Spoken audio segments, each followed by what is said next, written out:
ఆ నైట్ చర్చిలోనే జీసస్కి ప్రే చేస్తూ పడుకున్నాం. దేవి నిద్ర లేచి చాలా నార్మల్గా మాతో మాట్లాడింది. మేమందరం హ్యాపీగా ఫీల్ అయ్యాం. మదర్ ఆత్మ దేవిని విడిచి వెళ్ళిపోయింది. కానీ ఎట్టి పరిస్థితుల్లో దేవి మదర్ రూమ్కి కానీ ప్రేయర్ రూమ్కి కానీ వెళ్ళకూడదని ఫాదర్ మాకు చెప్పారు. మేము దేవిని జాగ్రత్తగా చూసుకున్నాం. మదర్ కోరిక ఏంటో ఎవరికీ అంతు చిక్కలేదు.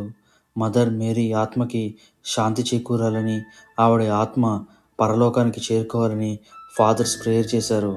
ఈ సంఘటన అయిన 6 నెలల తర్వాత మేము దేవిని అడిగాం, నీకు ఏమైనా గుర్తుందా? లేదు, నాకు తెలియకుండా ఇంత జరిగిందా అని ఆశ్చర్యపోయింది. మాకు ఇప్పటికీ షాకే. ఇంత పెద్ద విషయం జరిగినా దేవికి కొంచెం కూడా గుర్తులేకపోవటం. స్కూల్లో మళ్ళీ ఎప్పుడూ ఎవ్వరూ అటువైపు వెళ్ళలేదు. కానీ స్కూల్ గురించి తలుచుకుంటే ఫస్ట్ గుర్తుకొచ్చే సంఘటన దేవిదే. మా కంటెంట్ మీకు నచ్చినట్టయితే please like, share and subscribe to our channel.